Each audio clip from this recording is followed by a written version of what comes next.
And then I've got 10 zillion more of these. I don't understand what they are for. Let me see if it's in the booklet. Look.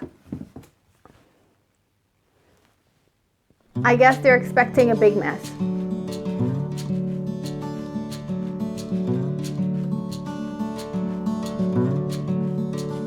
Hello lovelies, and welcome to another one of my bonus videos.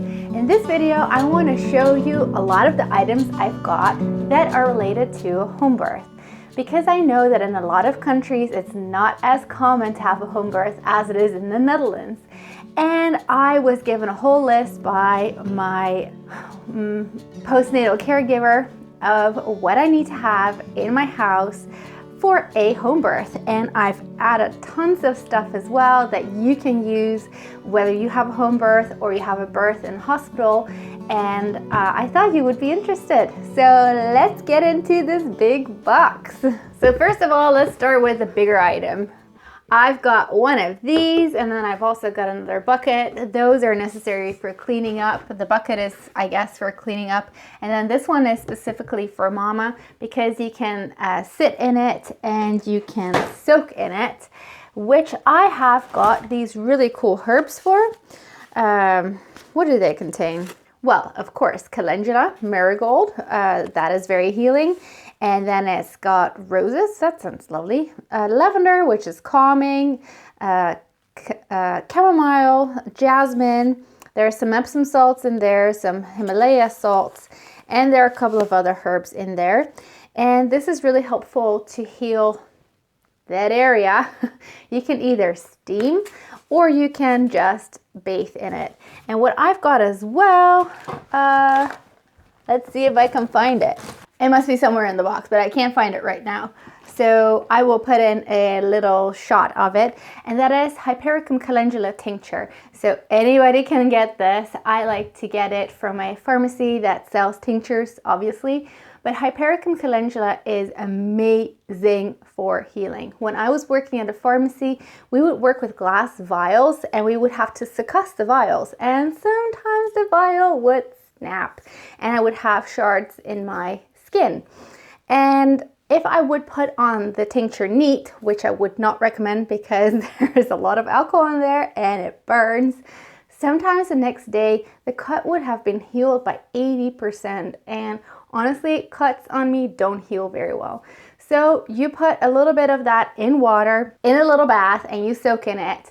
Or you can just soak a pad and apply that. That will be super healing. You can also use this on a C-section scar. So it contains both Hypericum and calendula. Calendula is for the tissue to heal, for the skin to heal, and Hypericum is for the nerves. So it is also a great painkiller in that case. Another great thing you can do with a Hypercal tincture is put it in a spray water bottle or like a drinking one, you know, with a little, I don't know, like cyclers have them. I was supposed to put that in here, but I haven't got that in here yet. But you add a few drops of that, and after you've gone to the bathroom, you use that to rinse. Well, here's a very unattractive thing. A bad pen. That is to catch the placenta and to check it out because your midwife is going to want to check if everything is intact and if everything's fine because it says something about the health of your baby. Now, we were told to get 2 of these hot water bottles. So one is already in the crib because it looks cute, and I've got these super cute covers for them as well. And the reason for that is that even babies that are born in summertime, they're cold. They are coming outside of you. Super nice warm bath. And then they come out and they don't have a lot of fat yet. So a hot water bottle is super important. They are put in the beds so that they are kept nice and warm. This is something that wasn't on the list, but I did get it, and a lot of women get it that want to go for a natural birth. I don't know if I'm going to cover it a bit more in my natural childbirth video, but I'll just quickly show it to you. It is a tense. Yeah, I should probably show it in the natural childbirth preparation video, but this is definitely something that I'm going to want to have in my home birth kit. because it will help to deal with the contraction pain if I'm not able to do that with the power of my mind. Here are some sterile sponges.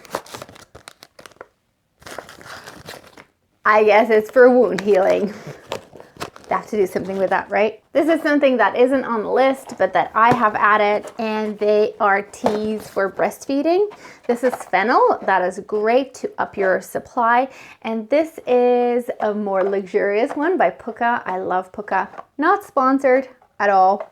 But what does it contain? I'm pretty sure it contains fennel. Yeah, it's one of them. And shatavari root, aniseed, lemongrass, turmeric. So there's great stuff in there as well for postpartum healing. You need some garbage bags. I was told to get a big bag of salt because if you give birth in your bed, there's going to be some blood around. And by adding tons of salt to the wash, they're able to get out the stains. Speaking of bedding, obviously you're going to need at least 2 sets of bedding. One to give birth in if you are not giving birth in a pool, which I'm hoping to do, or outside of your bed, because you're going to need a second set after you've cleaned up, after baby's cleaned up, and so that you can go and lie down and rest and nurse. These also weren't on the list, but I think they are totally a necessity for home birth or a hospital birth if you intend to breastfeed, and even if you don't intend to breastfeed, because your boobies might leak. And these are breast pads, and these are reusable ones, and on one side they are silk, so that is really nice and soft for your breasts, for your nipples, and the other side is wool, so that stops any leakage. Another item on the boobie front is healing wool. And healing wool contains still the lanolin, so it is very moisturizing. You can just pull off the tiniest bit and then add it to your bra, to the nipple area, to prevent any cuts and getting sore. But you can also use it for baby's bum if they have any diaper rash.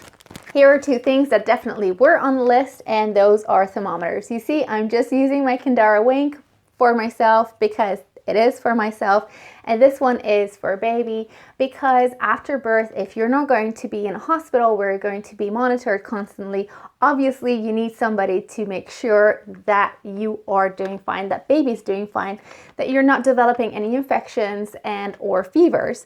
So that is what the thermometers are for. Some more sterile sponges. Then I've got some cotton pads to clean stuff up. Some more wound compresses, a bunch. 1, 2, 3, 4, 5, 6, 7, 8, 9, 10. I think that's what they told me to get. These items I didn't get myself here in the Netherlands. If you are insured, if you've got additional coverage, then they will send you the whole package, which is ideal. I wanted to get a natural package, but it was too much of a faff when I was still working, figuring out what I need to get, what not. So I decided to get the one from the insurance company and then just replace a couple of things with some natural items. These are the probably very attractive net panties that you will need for the huge maxi pads. Apparently they're huge. Everybody keeps saying, oh my gosh, they're so huge, they're so huge, they're so huge. We will see. Apart from the huge maternity ones, you might want to get a couple of regular pads. You can get reusable ones as well if you want to go that direction. I've got a few organic maternity pads, which I think will be a good follow-up, because I'm pretty sure the other ones will contain chemicals, etc. It really doesn't have my preference, but for practicality's sake, this is what I went with.